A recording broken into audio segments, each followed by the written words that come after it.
Greetings guys, gals, non-binary pals, and welcome back to another video. I hope that you are well, and I hope that you are fighting, because there is a lot to be fighting for. As usual, there will be a link in the description to the page on my website with a bunch of petitions, donations, emails to send to MPs, etc, etc. So today I thought that I would mix it up a little, do something a little bit different, let you get to know me a little bit better. I've seen that the assumptions about me trend has sort of picked up a little bit again, so I was like, hey, I'm gonna jump on that bandwagon. So I took to Instagram, follow me, the Queer Kiwi, and I asked you for some assumptions, and today I thought that I would sit down and I would respond. That was a terrible intro, I'm so sorry. So, let's get started. Let's see what you think about me. I'm kind of nervous. I'm not gonna lie. I'm kind of nervous. You like coffee.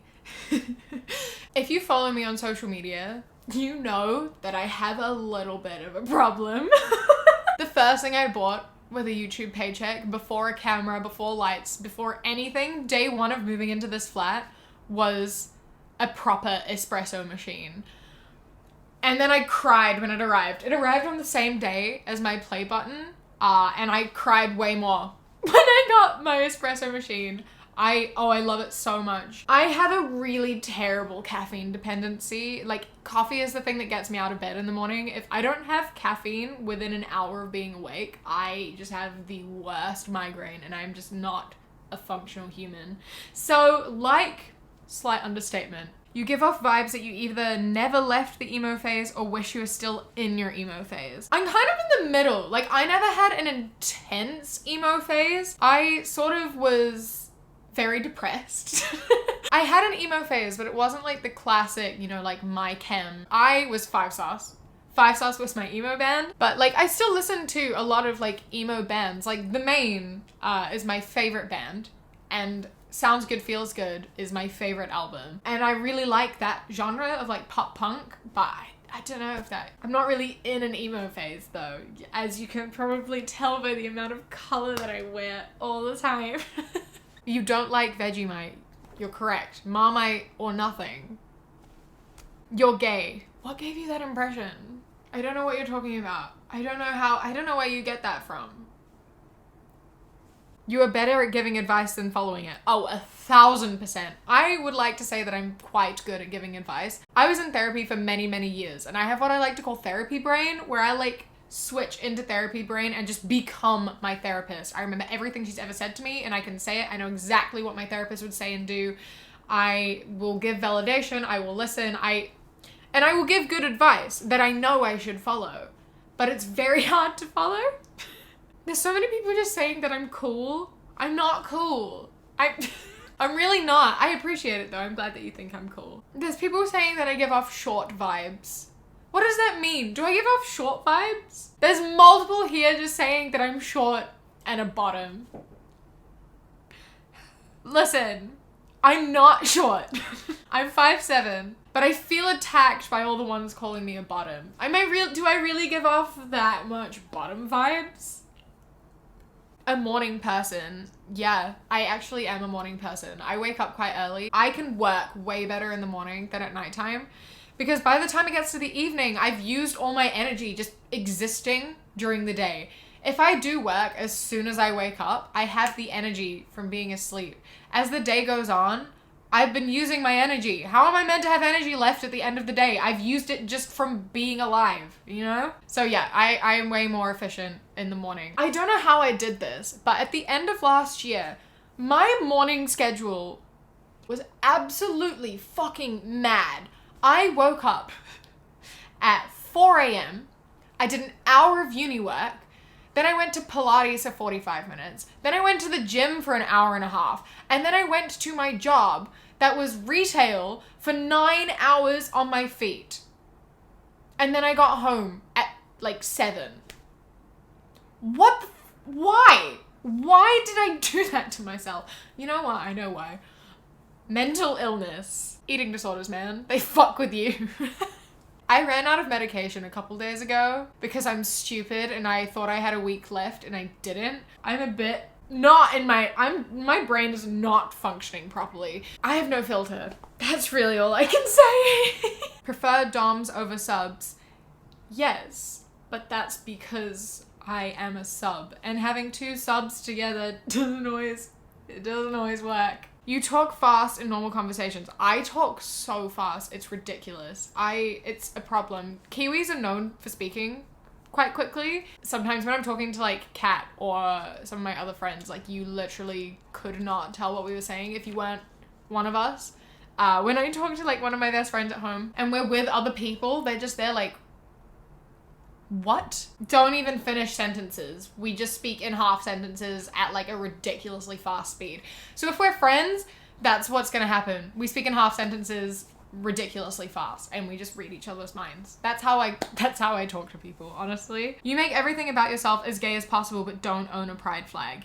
Yeah, I don't own one. I've never owned one. I didn't think it was a thing. I didn't think everyone owned pride flags, and then I joined TikTok and I see that everyone has pride flags and I felt very, very left out. I've never owned a pride flag. I didn't know that that was a thing that people did. You overshare everything online but have social anxiety in real life. I have used the internet to vent for a long time. I have gone through so many different Instagram accounts. Instagram has been my like social media of choice. I had like depression venting accounts, recovery accounts, fan accounts. I've shared every aspect of my life online with strangers, but never to people I know. I blocked everyone I knew other than like my two best friends. And I shared every little aspect of my life. I talk about everything. Always. And I've always done that. That's always been a coping mechanism of mine. It's not healthy the way that I did it. It's not healthy. But because I have social anxiety, I was kind of like, well, I don't want to burden a person by talking to them. So if I talk to a bunch of strangers, then people have the option to respond or not respond. I don't feel I'm putting pressure on people. And I've cycled through accounts and I don't use any of them anymore other than my main Instagram account, where I will still overshare things. And I find it really, really difficult to not do that because I have been doing it for like 7 years of my life. I've used the internet to like vent and to overshare and say shit that I probably shouldn't. And now I have an audience and I have like literally like tens of thousands of people who watch me, and oversharing is very, very scary when there's that many people. And I'm really struggling with that transition, going from being like a stan account and like standing people and being very vocal and oversharing and possibly a little bit triggering at times, to now having to think about things before I post them it's difficult. It is really difficult.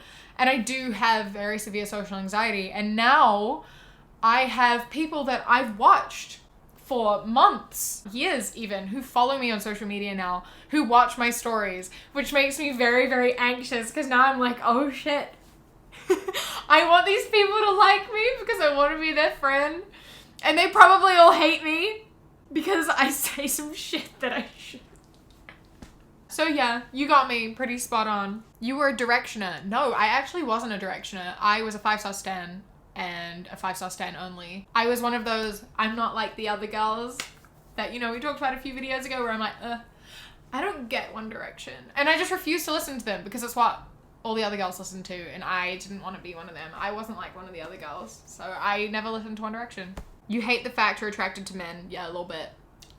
You're an ENFP. I am an INFP. A lot of people seem to think that I'm an extrovert. I am not an extrovert. I have social anxiety and I am quite introverted. I like spending time with friends, but I can only do like small groups. If I ever go to a party, which I don't, I fucking hate parties, I will go into a corner with like 1 or 2 people. I can't do it. I can't. I hate it. It's so draining.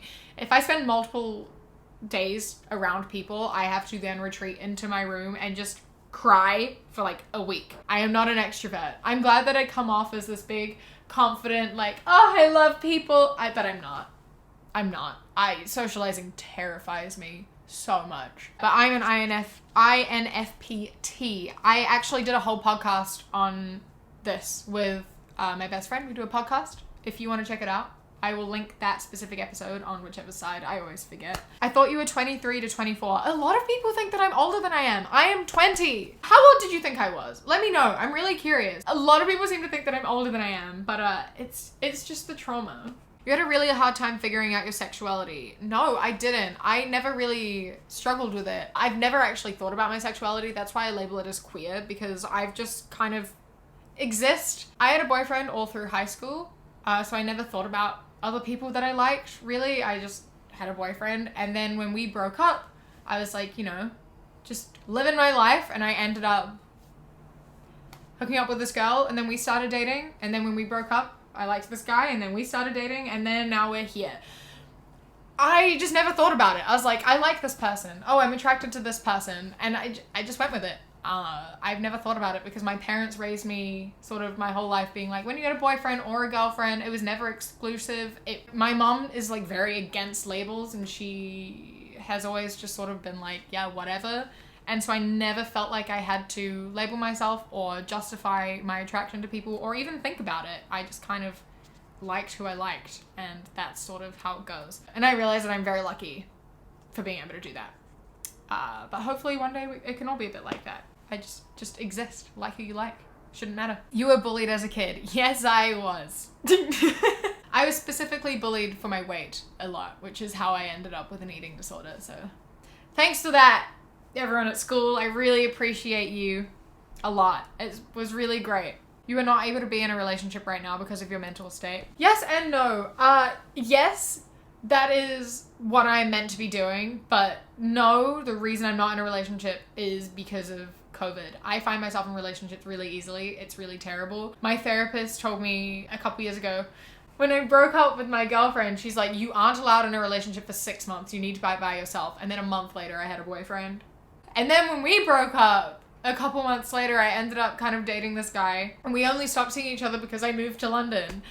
And then I haven't had the opportunity to meet any new people because I've been locked inside. It's terrible. It's terrible. But like being single has really helped me come into myself. Like this is the most productive I've ever been. This is the most me I've ever been. I've really been able to find myself. And I know that I should have done it before, but I didn't. Being by myself is so scary, but I'm really glad. I'm kind of bored of it now. I would really like to be in a relationship, but I also know that I can't be just out there looking for relationships because that's unhealthy. And I will end up dating the first person I meet. So I need to not do that. In school, you excelled in English, but you hated maths. No, for most of school, I excelled at maths, but did very average in English. Like, I was well above, like, the national standard and everything for maths, but I was pretty much average for English. It wasn't up until depression that I started to enjoy English more than maths. But I still quite liked maths. Particularly algebra. I loved algebra. I used to love maths, man. I did maths for fun as a kid. You are very confident about yourself and don't care what others think. Not at all. That you're confident and an extrovert. 2 in a row. No, I struggle so much with confidence. My whole thing is like fake it till you make it. I struggle a lot with body confidence. I've had eating disorders for a really long time. I have severe anxiety. It's really difficult, and I kind of just like have to pretend to be super confident, and the more I do that, the more I believe that I'm confident and the more confident that I feel. It's all a matter of, you know, validating yourself and telling yourself like, hey, you can do this, you can do this, I can do this, I can do this, I'm gonna do this, and then doing it and being scared. Every time you do it, it gets easier to do it again. I'm definitely a lot more confident than I used to be. And that's all just because I was pretending to be confident. And slowly you pretend for such a long time that you start to believe it. That's how I've gotten the confidence that I have. But it's still very scary, and I still have moments where I just don't want to exist. It's hard. Mental health, mental illness stuff is really, really difficult. It does get easier though. You just have to practice.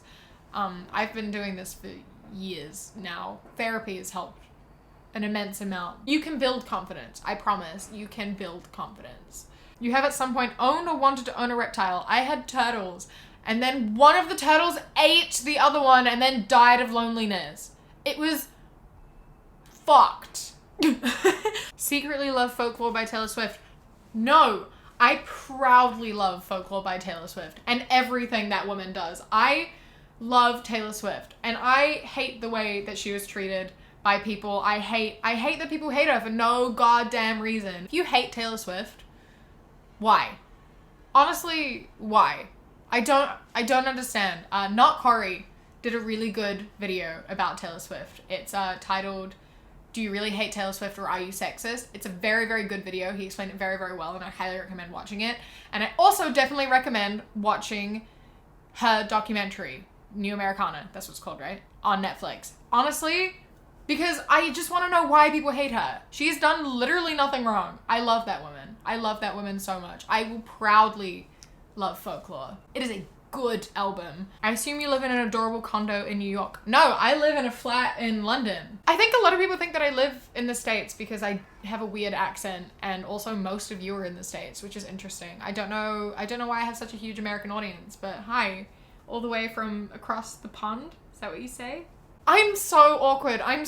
Listen, talking about myself is so strange. This is so different to what I normally do. You use/say some questionable self-deprecating dark humor at times to cope with mental health. Oh, all the time. Self-deprecating humor is the only type of humor I know. And it's the funniest type of humor, if we're being completely honest. You fully lesbo. I'm not. I've been with way more men than I have women. I've dated, been in relationships with more men than women. As much as I like tear apart men, I am equally attracted to all genders. So you don't choose who you're attracted to, right? You talk to your mom more than your dad. Yes. I've talked to my dad a total of 4 times in the past year, and the last 2 have been because his mom died, my grandma died. So I've talked to him a couple times then because he told me, and I just wanted to make sure that he was okay. So yeah, I talk to my mom almost every day, at least a little bit. I would like to find a gay who doesn't have daddy issues. I'm yet to do it. Let me know. If any of you are gay without daddy issues, I will be very impressed. I've yet to see it. I think that I'm going to leave this here. This has been a very different type of video. I don't know how I feel about this. It feels very weird. Let me know what you think. I hope that you know me a little bit better. I hope that you've had a good time. I don't know if you've noticed, but I'm wearing this very nice hoodie that is made out of 85% organic cotton and 15% recycled polyester. Completely fair trade and PETA certified. And did you know that you can wear it too? From the 8th of December, these hoodies, as well as a sweatshirt and a mug, will be available on my website, thequeerkiwi.com. The same place where you can sign petitions and donate to things. So while you're there signing petitions and donating, you can also pick up a really nice, ethical hoodie and sweatshirt. They will be available in black and white. A massive thank you to my Kiwi Fruit channel members whose names are up on the screen right now. And a big thank you to my channel member of the day, Sammy Cat. I love and appreciate you so, so much. Thank you so much for joining. If you would like to become a channel member, you can click the top link in the description or the little blue join button. You get my videos a day early and 10% off my merch, which, as I said, is coming very, very soon. Thank you so much for coming along. Don't forget to follow me on Instagram, The Queer Kiwi, and Twitter, That Queer Kiwi. I would love to see you there. And subscribe. I'll see you in a few days. Stay safe. Keep fighting. I love you. Mwah. And when you close your eyes, you